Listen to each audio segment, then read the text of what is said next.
We were sending them off into the sunset. We wouldn't listen to any more of their albums, but here we are, rising from the ashes to review Grey Daze' second album, Phoenix. I'm Michael. This is the Cuz. What's going on, ladies and gentlemen? Welcome to the 21st episode of Polymuse. I am so excited that there's more.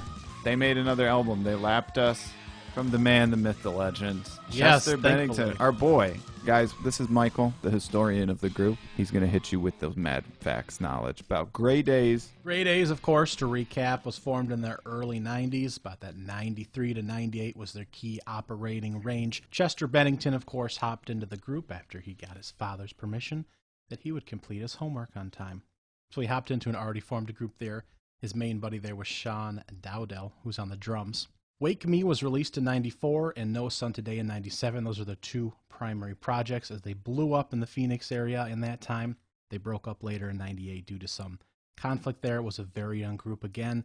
Chester Bennington was in high school age. Were you doing that in high school, Ben? Yeah, I was not blowing up on the stage of Arizona or wherever he was, but yeah, I was playing in bands. I was writing music. I was playing guitar, writing songs. So I can definitely relate to that. The whole thing. That's what you do, man. When you're that age, when you're that creative, that's what you start doing. Yeah. So it's cool that that music is out there at all, really, for us to consume. And it's his high school records, but which is why this is so strange, because it's not the albums. It's like those songs. Yep. But it's like, oh, what if we went back to our high school songs as adults, basically? Yeah. So in 2016, they were originally going to get back together to rework on some projects. This was Chester Bennington and the band members as well. We have Sean Dowdell on drums, Mace Byers on bass, and Christian Davis on guitar. Those are the members. As of right now, of course, earlier, almost 30 years ago, they had a number of different shifts. They decided to rework some of those original projects, and unfortunately, Chester Bennington passed away right in the midst of trying to redo a bunch of those projects, about 3 days before rehearsals were to begin on that new material. So, 8 months afterwards, he passed on. They decided to go ahead and do Amends, which was the 2020 Grey Daze release, which took a mix of songs from both of the 94 and 97 projects and re-released them with new instrumentals, new parts recorded for those, and they brought in a number of guests as well to work on that project. We did review that on a previous episode, so you can certainly go and listen to that and the album as well. Charted well and did well. It had great reviews. 4 songs went on the top 25 rock charts, with Sickness hitting number 2. We personally were not the biggest fans of the albums. We of course enjoyed the great vocals from Chester, and the instrumentation was great to hear re-recorded, but of course with the originals being put together by high schoolers, not quite as impressed with the overall product. We only had 2 songs that we gave A grades to. Ben gave B12 an A. I gave In Time an A-. Yeah, they had some weird songs on there. It wasn't like blown away by it. It was very kind of industrial, new metal-y, sludgy treatment to all the songs, basically, on that Grey Daze Part 1. And it was very much vocals, right? Very much in support of a recognition of Chester's ability to sing. Yeah. And some of the screaming, and even that was apparent as he was very young, and it very much supported what he was able to do. Yeah, it was a showcase, and he showed off. Yeah, exactly. Like, it shows how great he was even at the time and how talented, the innate talent, it was on display from the very beginning. It's just interesting that some of those 90s albums, the 2 that they did in the 90s as Grey Daze, they've got that alternative grunge kind of style, and then the remake version, the Amends, where they make amends. Yes, the new re-release. It's just it was so industrial and so new metal sounding, and just that kind of dark black and white sounds, and not really the more natural sounding, alternative sounding stuff from the 90s. So that's kind of where they went with it, kind of made, essentially, we've said it's kind of like the reanimation, basically, version of some of this stuff, where it's not, it's even weirder than that, because reanimation, they use the original stem tracks, and this, they only basically used, did they make them both the same way, where they both of these Grey Daze, Amends is Part 1 and Phoenix is Part 2? Yes. Did they make them the same way, where it's his old vocals from when he's a teenager? Yep, Phoenix was made the exact same way. But it's new instrumentals. They re-recorded It's new that. records. Yep, Well, exactly. they didn't. Yeah, I mean, they're like different. They're way different. It's Yeah. just like, oh, this fits to they basically write a new song too old. So Yeah. it's so goofy. We're just trying to figure out what because you can go back to the original 2 Grey Daze albums. Which do you have those pulled up? Just I handy. sure do. It's the 2 90s ones. Yeah, Wake Me and No Sun Today. Absolutely. Yeah, I was gonna say No Sun for Tomorrow, but I think that's a Coheed and Cambria album. That's all right. So really, they did 2 albums worth in the 90s, and then they remade basically that same material as whatever this is called, whatever you call this. Well, even the track Anything, Anything was re-released twice, essentially, both for the Phoenix album and for the DC Death Metal official soundtrack, and that those sound vastly different in how they re-recorded both of those versions. Oh, wow. So technically that has 3 releases. The original 90, I think that was off the 97 album, and then it was released twice with 2 different instrumental recordings in 2022. And it's a cover. It's a Dramarama It's an song. original cover. Yeah. Yes. So there's 5 versions of it at least. Yeah. I thought that one was amazing. Let's not get ahead of ourselves, though. Okay. So let me touch briefly on the release that came out 6 months after Amends, and that was just a stripped version of the album, Amends Stripped, that was released July 29th, 2021, 6 months after the original album. And again, that was just a few stripped songs. A few of those have been released as bonus tracks off the original Amends album. So that did come out, intentionally trying to put some of the, I believe the term was softer songs, to an acoustic set. Yeah. Did we review any of those? Were any of those B-sides that got away with on the... Maybe we did. I don't know. I think we did. We bumped them up like a grade. We bumped them up. For some of the acoustic just sets. because it was more... Because you don't hear him usually with pianos and violins and that kind of stuff. So yeah, I remember those. We bumped them up. Yep. Got the little whatever it was EP in between, and then we said it. We knew that was not the end. That there was more in the barrel. That they were going to go ahead and try to make more albums. We just weren't sure that they were going to go track by track and take everything and redo it, basically. Kind of, was alluding to there might be more Chester vocals at some point, but it very much sounds like it's just these 2 projects were re-recordings of the previous 2, and that's it. And it very much sounds like that'll be the finale from the videos that they put together from the recording studios. S.J. Jones did 5 tracks on the Amends album. She did the entire Phoenix album. Brian Virtue was the sound engineer. He worked on Korn albums, 30 Seconds to Mars, a number of different things. But they brought back, again, some of the same producers and a number of different guests to help in different spots. But it's very much not quite a one-for-one because they mixed in the song variants a little bit. So guitarist Mark Byers did say that some of the vocals are older, and you can certainly compare and contrast the differences. And going through, you can certainly hear differences. You can hear those differences, I should say. But obviously, with the mix of those songs being recorded sometimes 4 years apart, I mean, that's kind of a no-brainer now that you have this information in your head, but that was the same case for Amends. Right. So they're mixing both of the old 2 recording sessions together, so that makes sense. Yeah, it's kind of a no-brainer, but the old one, or maybe it's the new one. Some of them I noticed going through, he sounds very similar to the guy from Green Day. He's got like almost a fake British accent on some of these. Yeah. So I'm wondering if that's how you tell the difference between the 2 sessions. Like if he's got the weird little... We'll notice as we go through, I will say which ones have the weird... It doesn't even sound like his voice on a few of them. No, it doesn't. And I wonder if that's the younger ones or the... It must be the younger ones. I'm not positive. But some of them he sounds... We'll get to him. But there's some where he sounds incredible. Like, the king of rock, able to do anything, able to just destroy any type of metal or rock. And then there's some where he sounds like he's imitating the guy from Green Day.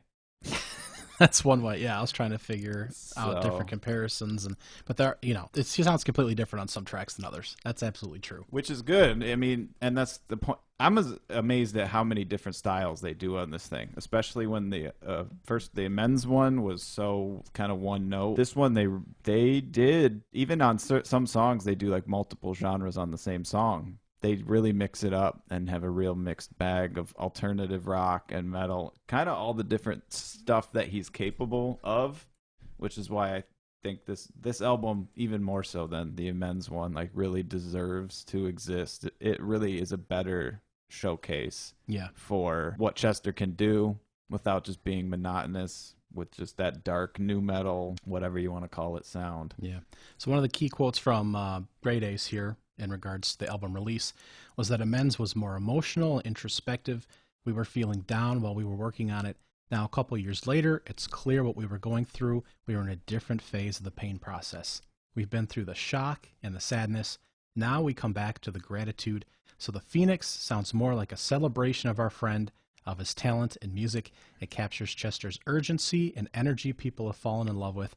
It's way more aggressive. If you love Chester's scream, you'll love this album. Yeah, I buy that. It was definitely more organic sounding, more immediate sounding, more triumphant sound. The other one is just kind of ponderous. It's just kind of they're going through the motions. This one is like they had some real decent chops, some good songs to throw on there. Some of the stuff is tight. There's 2 or 3 of these where they are tight. They're really good. The records are great, and Chester should be proud of them. They are not all like that. No, this should have been exactly like the other project, being it's just, again, a mix of those 2 albums and re-recordings. So it was great that this was a step up. I think we agree on that. I agree. A huge step up, and I think our grades will reflect that. I wonder if you just cut the worst tracks from this and the worst tracks from Amends out and put it together, if it would be a better album. It's so short. It does. I mean, even listening to this one, I wondered if maybe it should have just been an EP, because like half of it's not any good, and the other half, like if it was an EP, it would have been like, oh my god, it's like 6 bangers or whatever. Probably. Instead of, I mean, a couple, we'll go through them. But so it was released June 12th, and the physical actually came out later, July 1st, due to production issues, due to the times we're currently in right now. Oh, really? Yeah. But they released it anyway on. So we're not even that late. No. We're late because of COVID too, guys. It's okay. Well, let's touch on just a couple events if we're reflecting back on this. Yeah, we'll get nostalgic about 2022. 2022, just a couple things. So as the world's recovering from a number of different issues, obviously, there we go. We've got a number of employment issues and supply chain issues all across the world. Unfortunately, Russia's invaded Ukraine, so prayers out to folks there. And we had the 22 Olympics in Beijing, China. On a little bit higher note, the world came together for that for the most part. Music releases related to this podcast, of course. We have Korn that came out with Requiem earlier in the year. Kanye made a splash with Donda 2. That was a whole that can be a different podcast. Drake we will do a Kanye podcast. Don't worry. Yeah. Well, he deserves the album by album. Something. Yeah. Drake released a dance hall album, Thank You, Nevermind. Beyonce came back with Renaissance. We had groups like Papa Roach, of course, with Ego Trip. 3 Days Grace. Skillet came out with albums. Logic came back from retirement. But a lot of album releases, used to seeing maybe every other year or every third year perhaps. And it was just a bigger year for groups coming back after several years off due to a number of different issues, of course. So they still make rock and metal music, apparently, not just these weird throwbacks to bands that weren't even metal bands to begin with. I mean, a lot of those names you mentioned, Korn, huge contemporary. I mean, they were contemporary to Linkin Park, and they're still doing it, and Linkin Park is doing this. Yep. They're doing, and Mike's doing his stuff. I think Mike put out music, too. I think there might even be. I think so. We might have. We might be a little behind. Might never be at the end. We thought we were at the end and that we had caught up. Let's keep tagging on. Keep tagging on. Well, and good for them. I mean, and if Lincoln, if there's a Mike album or a Linkin Park album or a Chester album, we'll do it. I mean, even if there was a Johan album or something, we would review it. I don't think the other. I wouldn't really. Well, that's why it's confusing. I was about to say Phoenix, as in yes, the bass player, yes. The musician Phoenix. That's why they shouldn't have called it that. That's really confusing. That's not his nickname. It's not Chester's nickname. It's somebody else's nickname. One of them had a podcast. I don't know if it's still going. I don't remember what it was about. It might have been about like golf or something. Completely off topic. But anyways, Lincoln Golf. Yeah. We're still on a superhero and retread of previous properties as far as movies and television. That may never end. That'll never end. Yeah, we went and saw Morbius, of course, in the Spider-Man universe. He's not quite part of the Avengers universe, but maybe he will be the next couple of years. Yeah, if there is such a thing in a couple of years. Yeah. We had a new Doctor Strange movie, Thor, Lightyear, as in Buzz Lightyear had his movie, new Predator movie and Prey, Jurassic Park, Dominion came out, Top Gun Maverick, Probably be the top movie of the year. Heard it was good. Yep. Not Minions. Gonna see it. What about Minions? Not gonna see that. The Batman. Not gonna see that. Everything, Everywhere, All at Once. I haven't had an opportunity to see that, but that sounds like a crazy movie. I saw Crypto and the Super Pets. That was great. Yeah, very good. Similar on that. to Lego Batman vibes, Oh. like comedy, but Okay. also like the action was there. It was a good It was better than, I'll say this, it was better than Justice League. There was more Justice League in the Super Pets movie than in the dang Justice League. Oh, that's terrible. It terrible. was more Justice League-y Yeah. than some of the crap they tried to. So go see Crypto. Crypto. There you go. Silly- That's your Yeah. 2022 movie recommendation. Roundabout way to get a decent Justice League story, but there you go.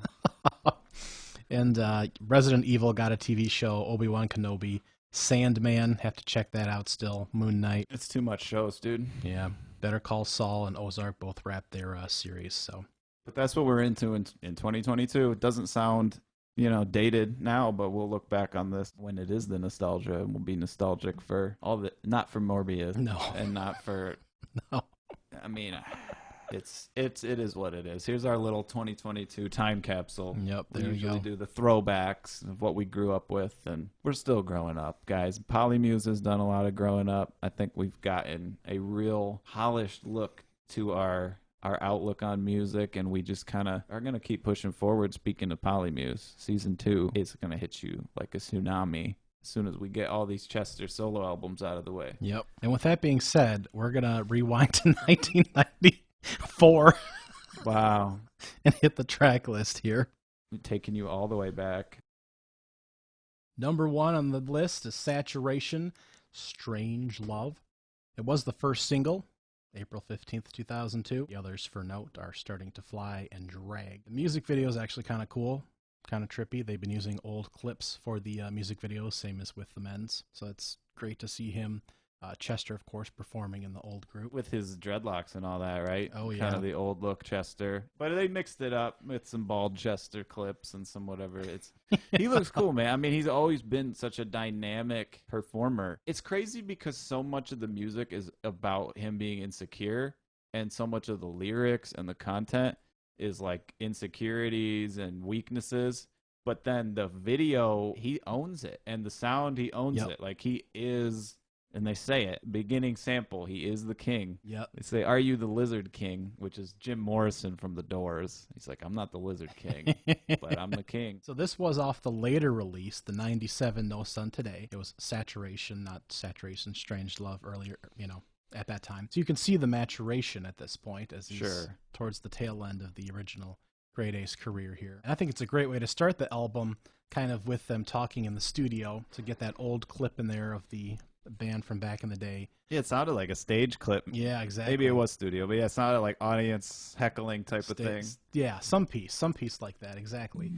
And then you roll into this top single here, and I think it's a great way to kind of open the track. You've got your kind of crashing chorus, you got, quieter verses, you can hear him sing. And Yeah, the loud, quiet, loud thing. Chord progression reminds me of Numb a lot from Linkin Park, honestly. Yep. It's kind of that type of vibe. I did not like this on the Phoenix album. I didn't think you would. Right, you didn't.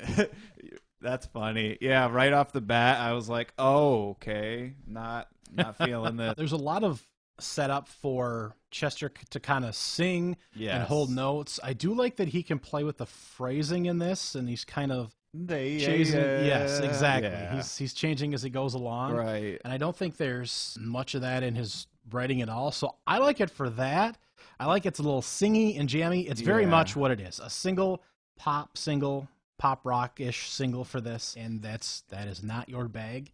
And I kind of like it. Sometimes you need something for exactly the brand that it is, I think. So I kind of like this track. I think the lyrics are goofy. For him to keep going, "Let me tell you about me," and then not really tell you about him so much. And for him to keep going, "This is what I say." Yes. And then not really say a whole lot. Oh, a lot of the lyrics are trash. Yeah, it's like he's letting me down, where it's like it's a setup without a punchline type of thing. Yeah. Which makes me think he didn't really think it through, which, This is the one where Rick Rubin should have looked, and I know Rick wasn't on this album, Right. but I'm just saying, like, this is the type of stuff that Rick Rubin fixes, where he's like, oh, well, you're like, you say, you got the hook, but you don't have the There's punch. no progression There's no punch in to any it. part of the content. Yeah. So that, I wasn't feeling it. I thought that was kind of cornball. Yeah. On a lyrical level. Oh, yeah. Instrumentally, seems very like sludgy new metal. It's kind of got that, whatever you want to call it, puddle of mud, like not really,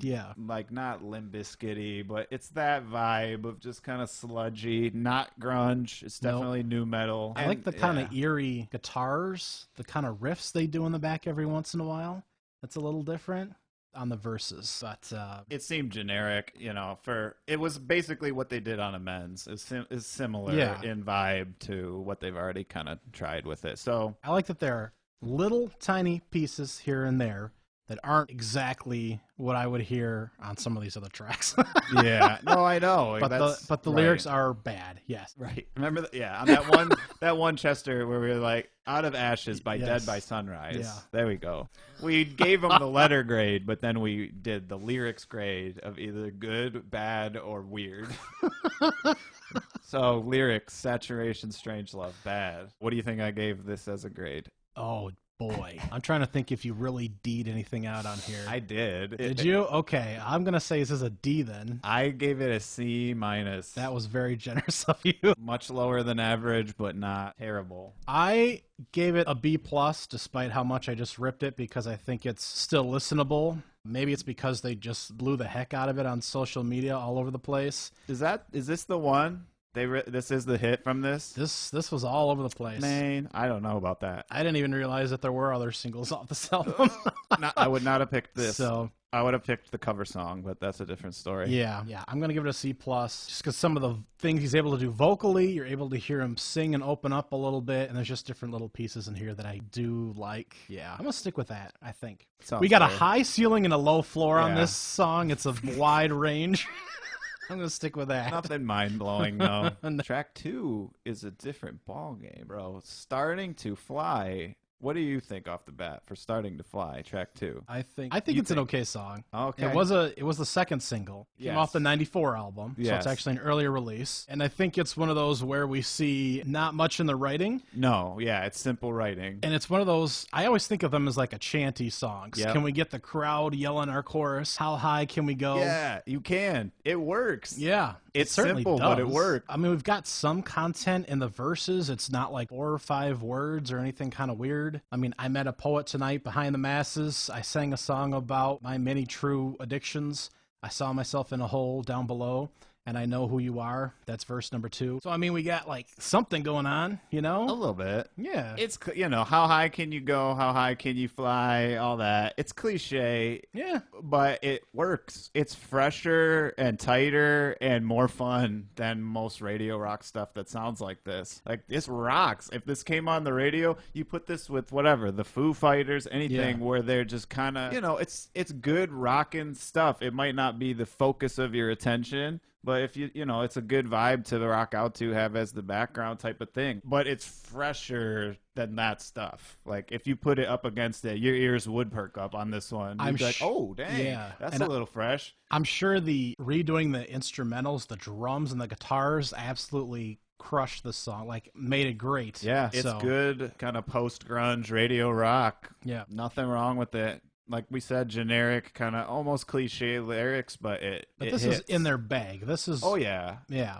You buy it, man. It's like, it's just simple enough to chant along with and figure it out. I thought it was cool, man. This might be... Well, let me reevaluate here. I'm on the fence of my I gave it a grade. B. You gave it... I would definitely go higher than that. I'm going to give it a B+. I'm going to give it a B+. I was going to give it even higher as an A-, but I think I was just getting a little excited by the fact that it wasn't another new metal song. And I'm like, oh, it's like a Foo Fighters thing. Okay, yeah. I'll stick with that B+. So this could be a regular in your playlists. I think it could be. It's like a decent little B-side for Linkin Park. Like, if you had your Linkin Park playlist going, throw on the alternative. That's why I was thinking, I was like, for an S tier, that makes it to the Linkin Park playlist. Yeah. Then A tier, that would be kind of the B sides of the playlist. And I was like, do I want it on there? Give it that A minus. It's borderline. It's fresh. It's if you're a fan, if you're digging a little bit deeper, like make sure you know Starting to Fly. And A is still like, I'm searching it up. Searching it up. It's probably still always part of my catalog at some point. Right. You can go on multiple lists or whatever, that kind of deal. That's where your A stuff is. So we'll kick it to the B plus. But dude, track 3, Be Your Man. When this kicked on, when track 3 kicked on, I was like, do I like this album? Is this like a good album right now? Is this like... Exactly. I was thinking that's 2 great ones in a row. Be Your Man, track 3, dude. Take it away for that. So this was also part of the 94 album, but it was originally under the name Here Nearby, not Be Your Man. Okay. This is a better title. Yeah. We have some real verses and writing again, and we give Chester space to sing and use his vocals a little bit. Again, these are very much built to allow him to hold his notes and to go off in a number of different directions. Show off, yeah, exactly. Almost like operatic, some of it, where the music's kind of just droning, but then he can go hold it out and belt it out and show off. Exactly. The chorus, I want to be your man. If you think I cared, I want to be your man, Lord. Yeah, it's catchy. It's catchy. It like creeps along. It like builds almost. It's like a power ballad, but it actually builds on itself. And it's just tight, crunchy, like really slick, tight playing. The way they play this riff. It's it's like a slow song, but they play it so tight that it's a heavy song. It's just, there's some Weezer songs that are like this. I'm just trying to think of like other bands where it's like a slow, choppy, just hit you in the face type of thing. Or it's like... It's kind of like waves. The waves are always coming in, and sometimes they're a lot bigger, and sometimes they recede a little bit, and they're a little gentler, and that's kind of what you get on the verses, and they come crashing in for those choruses, but they're always kind of there chugging around. That's so you can't even... Yeah, that's even better than a power ballad. So what'd you give this hit an A for you? Man, I think I'll give it the A minus. A minus. Yeah, I will give it the A minus. I flipped them. I had B plus for this and A minus for Starting to Fly, but on second glance, we're gonna flip those. Be Your Man. That'd be an A minus, dude. I gave it a solid B, a hard B, something I can add to lists, something I'd look up every once in a while. Yeah, if I looked up this album, I'd make sure I listened to Be Your Man. Like if I thought about Phoenix, this Phoenix, not the, like we've said, not Phoenix. And also there's a Tenacious D album called Rise of the Phoenix that came out in like 2010. So another knock again. I get what he rose from the ashes, but it could have been. They could call it Be Your Man. Why didn't they call the album that? That's better than Phoenix. Yeah. That's a lot cooler. And then I do like the Lord, because it could be interpreted, it could be like, I want to be your man, Lord. Or it could be a religious thing, like, I want to be your man, Lord. Or it could just be, it's tacked on there, open to interpretation. No more defenses, like no more peace of mind, keeping in these knife stabbing, spilling out your blood to me. Again, could be religious. Be a few different things, yeah. It could be, literal, could be spiritual, could be whatever. I like that. It's deep. Deep and solid writing. And again, this was from the 94 album originally. So this was an earlier writing, one of the better ones. Yeah, he's keeping it simple again, but this one hits again. Number 4, Holding You, with Dave Navarro on some of the re-recording. Very cool. From the 94 album as well. Dave did note in some of the studio session recordings that it was cool to hear Chester do some things vocally that he may not have done later in his career. Yeah. I was trying to figure out what all that meant and why that may have been the case, because it certainly seemed like he had a tool bag of vocal instruments in Linkin Park. The whole time. Well, he always had the tool bag. He did. Not that he's a tool bag, because he certainly isn't. No, I was just trying to figure out tricks. Yeah, I was just trying to figure out the whole bag of tricks. Yeah, I was just trying to figure out what he was delving into. Maybe specifically in this song. Yeah. Because that's when he was working on, that he was like, whoa, Chester didn't use these later. But maybe he just meant later in Linkin Park's career in general, not like Hybrid Theory and things like that, when he was still doing a lot more screaming and everything else. On that topic, that last song, Be Your Man, was very 90s rock, kind of grungy, fuzzy rock, and had nothing to do with 2000s rock at all, just to my ear. So maybe that's what he meant, like going back towards that 90s kind of grungy style. Could be. That didn't get taken forward as much into the rap, metal, Hybrid Theory power ballad, Rick Rubin, whatever you want to call whatever Linkin Park ended up as. But Yeah. it is certainly different than the grungier tones. But Right. this is a cool song. This is where I realized I wasn't over the moon with this album, Yeah. and that they're just throwing stuff at the walls, like any type of riff, any type of idea. This was less yeah. impressive. It's less cohesive. It's a lot of riffs. Dave sounds great. I'm a huge Dave Navarro fan. I loved him in the Chili Peppers. A lot of people don't like, well, they do now, but let's say his recording with the Chili Peppers was controversial.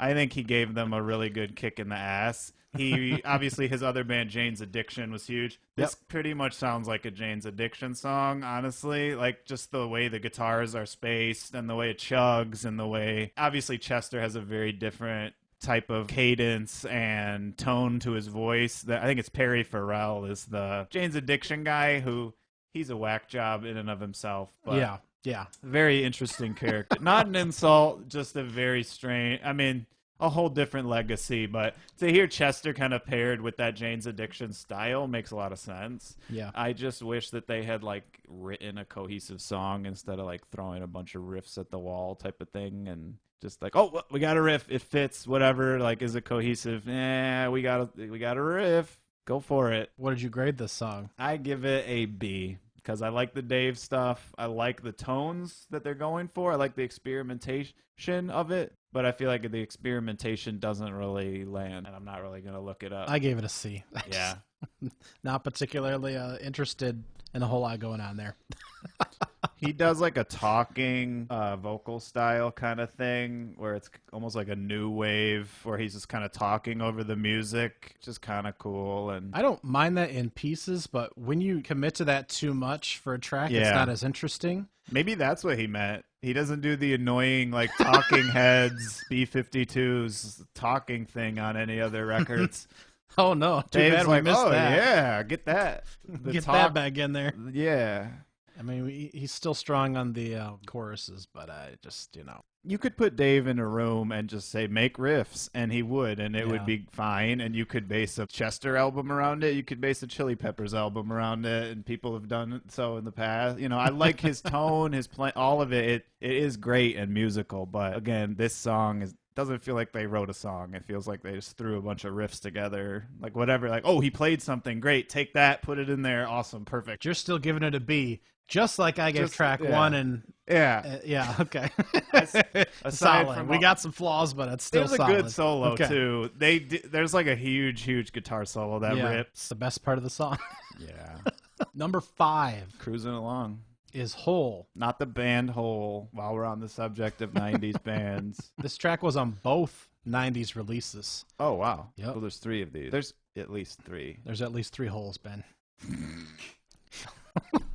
Speaking of which, his daughters opened this track. Isn't that weird? Lily and Lila. I don't even like the words they're singing. I think it's cool that they were involved, but what the... I don't know. Episode 4 of the Grey Daze Creation of the Phoenix shows them in the studio with producer Esme Jones, hanging out with the girls and doing their vocals. But, I don't know. It's kind of a waste of space there, I think. This is not a great song. It starts off with that weird sound collage thing, and that's kind of cool. It almost made me think this was, like, some Linkin Park influence. But no, they go for like a 90s Creed type Nickelback thing instead. I was like, oh, sound collage, it's Linkin Park. Nope, it's like a Nickelback ripoff. I had a Creed CD. I have 2 Creed CDs. Okay. I'm not hating them. I would defend Nickelback too, because a lot of people misinterpret what that's about as well. But Nickelback was solid. I think just this sounds played out. That's all. Oh yeah, played way too much on the radio. Absolutely.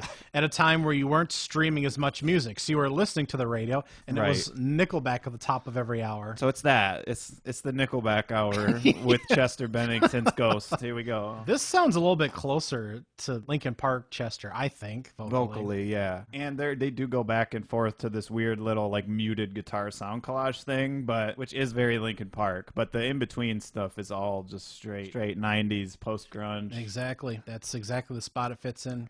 So if you want to hear Chester do that, mixed in with some not great sound collage, we have words here. He's singing about sorrow and stuff. Yeah, that's new for Chester. I'll give it a C minus. I'll give it a C. The riff is really good. This is the problem with this song. They do like almost a chromatic metal thing as well. Like aside from the 90s grunge thing, they do like a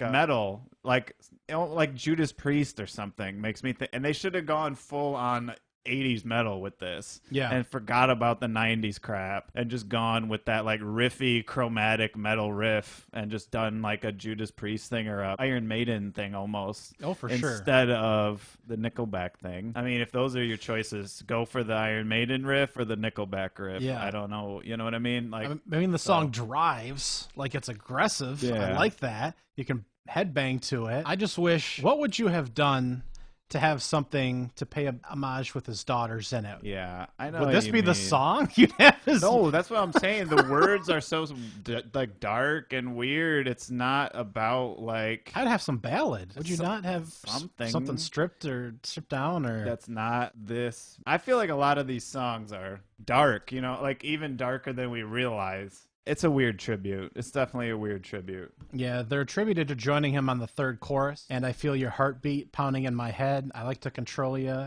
because I can't control myself. So don't dig that for kids to sing. It's weird. It's a weird tribute. It's very strange. All right, are we done with the holes? Yeah, I guess. I like the band Hole. A lot of people hate Courtney Love, but I do think some of those records are good. The good ones are the ones that Billy Corgan wrote of the Smashing Pumpkins. He ghost wrote for her. A little throwback for you. There you Look go. up Hole. They got some good hits. They honestly do, but it's better than this. This is what's worse. Phoenix by Grey Daze or Hole? Phoenix by Grey Daze, unfortunately. But we'll go to some good stuff coming up. Okay. This coming up. Oh my gosh. Track 6. Drag you out of the holes. Track 6 is called Drag. If there ever was a song with a title that described the song, it's holy crap, Drag. This was a What single. No. Single number 3. I'll was veto listed that. as single number 3. I can veto that. Came out same day as the album. Was part of the 97 No Sun Today release. Ugh. I knew you wouldn't like this song. Oh, man. So you knew that I kind of liked this song. Here's the deal. It's another one of those that I think is right in Grey Daze's pocket. That's a good point. It actually reminds me a bit of like Heroin from the last album, Yes. Amends. It's very much in that kind of bag. So when I think Grey Daze, I think Drag, actually more than most tracks on this album. That's honestly a good point. It is very emblematic of the Amends style. Maybe Now, that's why I don't like it. Yeah, probably. Now, is there much going on lyrically? I mean, not really. Is he just singing and holding a note at the end of every 4 bars? Yeah. That's a lot of that. That's what we got. Yeah, a lot of droning guitars. I wrote down bad lyrics. He does the shut up when I'm talking to you thing, which became much more famous later. Yep. Lots of elements in here. Here's a point in my favor that this sucks. The lyrics he has, life is much too short to be here, is a lyric in this song. And that's also how this song makes me feel. The pre-verse part is the only good part. Like, before it goes back into the verse, there's like a needly guitar thing, and I liked that. Other than that, I don't like the lies, but, you know.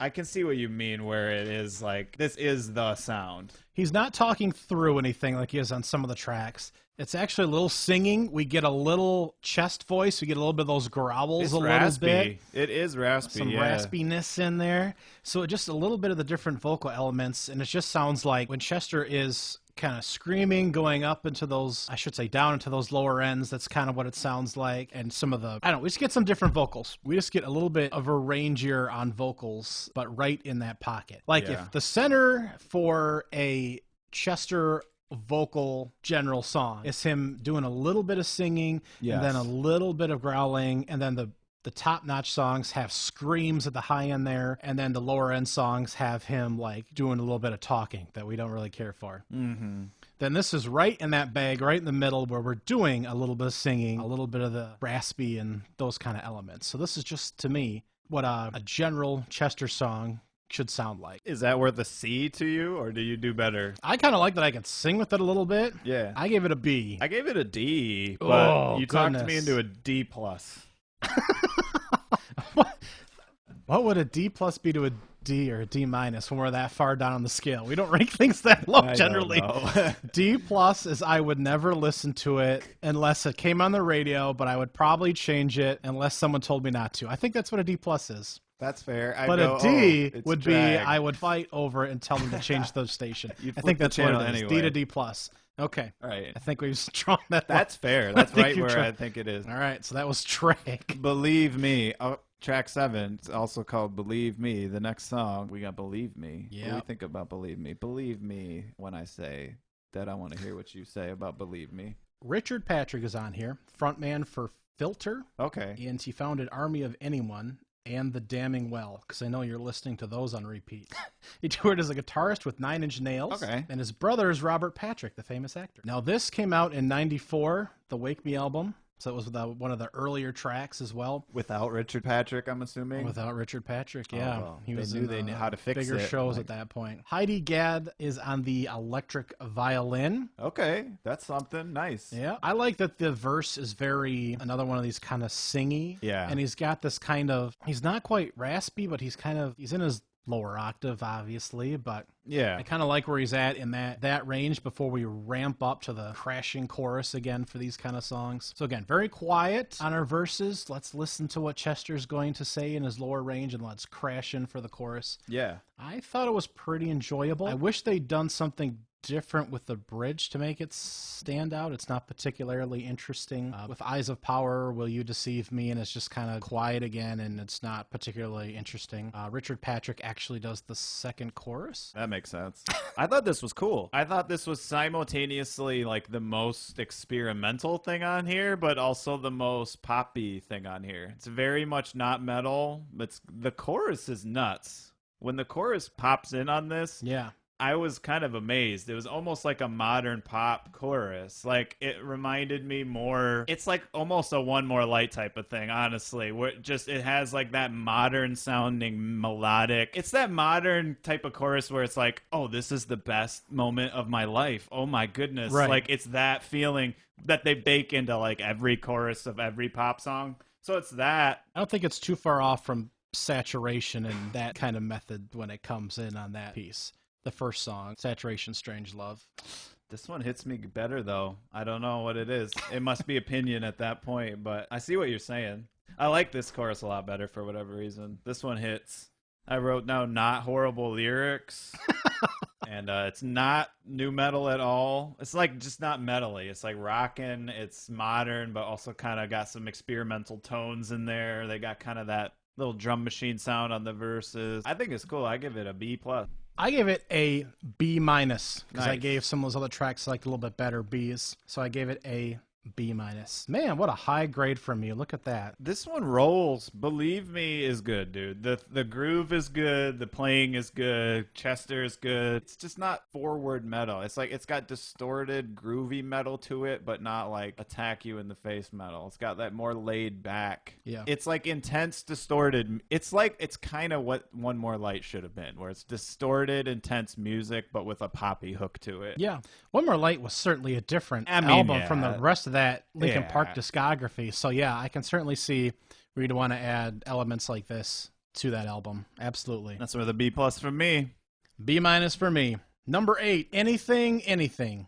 Dude, this is great. This is so good. The original is a great song. It's done by Dramarama, and it's just one of those songs that is just such a simple instrumentation, but just the lyrics, the melody, everything is just so visceral and so intense that it's like a classic. It really is. It's a classic song, and they updated it. They modernized it. They made a better record than the original record. It's tighter, it's cleaner, it's nastier, it's better. It's the modern classic anything. Like if you were somewhere like, oh, put anything in a movie or a soundtrack, something, it would be this one. Like, this is like blows it out of the water. It's like they modernized the song, you know what I mean? And it's just right from the get-go. It's just straight chugging, running, going right from the bat. They did originally cover this on the 97 No Sun Today release. They covered it again on the 2021 release of DC's Dark Knight's Death Metal, when DC Comics decided to put out a soundtrack for a comic run they were doing. There are a number of different bands on there. And so this version, the 2022 version, is actually different from the 21 version. But It's again, good. it's not, again, they've covered it multiple times. It's still solid. Yeah, exactly. It's like 80s metal, like the way they play it straight, but they play it just fresher and more modern. Like it's that 80s, like Jesse's Girl type of, like not metal, but like power pop, power. It's metal-y. It's that type of vibe. It's like Weezer. It's like Cheap Trick. It's power pop, metal pop. They smack you in the face with it, dude. It's like perfect. It's loud, distorted, but still so catchy. And so it's eerie. You follow along with it. You follow along with the desperation of it. Like, I know they didn't write this, but it's the perfect vehicle for Chester, especially at that age. Makes total sense that this would be their cover song. Like, this should be like their encore or whatever. Like, it just hits perfectly. He sings it perfectly. They did the record. It's like the definitive version of anything. Yeah, it's right in his pocket with what he's able to do vocally. And he's able to do some of these little bit different kind of screams, it seems like. Yeah. When he's hitting the anythings. Yeah. It's not his higher power screams. You have to do a little bit more control. It's like a ratty, raspy. Yeah. Maybe that's what Dave meant. Maybe he's listening to this. I gave it an A+. I think anyone who's a fan of Linkin Park or Chester should be on your playlist. This rails. A+ song. Yeah, I gave it an A. Are we spinning? Spinning over to track 9? Spinning on to spin, track 9. Early release on the 94 Wake Me album. So this was early writing, early recording. He's got the Green Day voice again. This one in full effect. He's got that kind of fake almost accent to him. Kind of, maybe it's just an adolescent, like, he sings like that. Probably. I will pronounce it like this. It's like a weird affect. Yeah. It's annoying. I wrote that down. Annoying. Annoying vocals. It's a power ballad. It kind of builds a little bit, but it's more. I wrote down, is this art rock? Am I supposed to like... It's just... Yes? It's that kind of thing where it's like a droney... It's supposed to mean something or symbolize. It's like, I don't know. It just sounds like nothing to me, but it's supposed to be more than the sum of its parts type of thing. Some kind of... It's supposed to be deep, but it's shallow. That's what I'm saying. All I can think is when it's a live show... Yeah. And you're doing the chorus and everyone's jumping up and down and all that. And then you drop the chorus out for the quiet verses and you let it pause for a few minutes and silence while it beats. And then you have the girls screaming or whatever. Mm-hmm. And then you start to ramp back up for the next chorus and everyone's, oh, let's go. And they start jumping again. And like it's supposed to be a big drop when the chorus comes in and everyone's anticipating it and jumping up and down. And then you're swaying when the verses are on. Yeah, it's just... Yeah. It's, what's that one I like? The one where Be Your Man, dude, is better than this. This is like the worst version of Be Your Man. It's like that same type of creepy, crawly thing where they kind of try to build and stay tight and stay slow and chunky, but it's just... This is like you'd walk out of the bar type of music almost. It's like, oh. I just don't know that it's different than 1,000 other songs. I gave it a C-. I will join you. I gave it a C, but I gave a lot of things C's, so I'll join you on a C-. And I'll tell you, this last song, track number 10, Wake Me, also on the 94 Wake Me, also an early writing. Early recording. This one seemed a little rockin', a little bit different. It's kind of got almost like a Jimmy World vibe or something to it, like that 2000s kind of post-emo. Other than that, bland. It's bland. I said bland. I said cool elements, but jerky, not uplifting or attention grabbing. Cool riff, though. That's what I wrote, and I stand by that. Cool riff, okay. Yeah, very much... early 90s. He could have actually done more. I mean, some of these have less. There's a lot of writing here, which is more than half the songs on the album. Yeah. And there's actually too much. He's not singing as much, using his vocal range as much, I don't think, as he could. And he's just using too many words, it seems like. Let's take a few breathers. Let's hold a couple notes. Let's use our vocal range. This is not special in any way, shape, or form. Yeah. Vocally or in writing or anything, I don't think at all. Yeah. I think this is quite boring, but I think that reflects an early point in his career, probably. When it got to this track, I was like, oh man, is this going to really be the final song? Like, I better like this. And I did not. And It's whatever. It just is generic. It chugs a little bit. I do like the riff. Like it could have been a lot more interesting. It could have been a lot more. They could have done something with it, and I don't feel like they really did. Yeah. Did you D it? I seed it. Somehow that ended up being a average. It had potential. Maybe that's the difference. Potential. The potentiometry of it all. Well, it has potential to never be listened to by me again. I gave it a C-. There you go. Yeah, that's fair. I won't argue with that. So they did better this time around, right? Did they not score better from us? I think so. Sure. I think all told. How many? Or is it 2 A's and 2 A's? We'll compile. We had 1 A each. 1 A each. We both liked our cover of Anything, Anything. And we both liked different songs. Oh, I did Be Your Man. A minus. Got it. But other than that. Yes, you did. I missed that one. Other than that, though, it's hard to. A lot of B's, though. We like, I guess, our middle, as far as songs that we would check in on once in a while, are solid. That's good for what it is, for like a, thrown together after the fact type of project. Yeah. So overall, between Amends, Phoenix, and The Syndrome, which was 1 song out of 5 on that acoustic album, all of the tracks from the original albums have been re-released. Okay, so that's interesting. All of the 90s Grey Daze. 94 and 97 projects. Yes. And again, the behind-the-scenes Some YouTube of them videos. more than once. Exactly. And the YouTube videos of the studio sessions, I believe there's 5 or 6 of them, suggest that this is probably the end of the that material. So I wouldn't expect any more Grey Daze material with those old Chester vocals, I would assume. They might have finally hit the end of the road with that. Might be as far as what they've got in the vaults, what they can still screw around with to make new albums out of. But you know who has the vaults is Linkin Park. There are vaults. There are vaults and vaults. There's many, many records we've never heard. I'm assuming they're saving a lot of that stuff for the re-release albums. They did a re-release of Hybrid Theory for the 20th anniversary, and it was like 10 discs long. It had all of the music, all of the song, like the archives. And we've said it a lot. They write way more than they release. Oh, yeah. For Minutes to Midnight alone, they wrote like 100 songs and released like 10 songs. So it's not it's going to be the end of the Grey Daze road, and it's cool that these guys got to come back out of the woodwork and do this. I hope that they form a new band or something, and they don't try to necessarily keep milking this more and more and more and more, because if Chester wasn't a billionaire superstar, they would not have done this. Like, even if they loved him, even if they loved the music, even if they loved, like, if they had made those 2 90s albums and then got straight jobs and then Chester passed away, there's no chance. Like, this is like, it's because of his fame that they were able to do this, and that's good. They were able to touch that many fans and that many. It's just, I hope. And I'm sure they do have other projects as well. It's got to be tough, because remember, they were going to do new stuff. They were going to do with this too, right? Yeah. They were going to get back together. It's not like it didn't have his blessing. It's not like he passed and then they decided to do this. Yeah. It was a thing that was in the works. It's just, you don't want to milk it much farther than this, I guess is what I'm saying. No, you don't want to try and... I think they've done this just right. Just enough. Maybe they'll cover From the Ashes next. They've made... Maybe those guys will...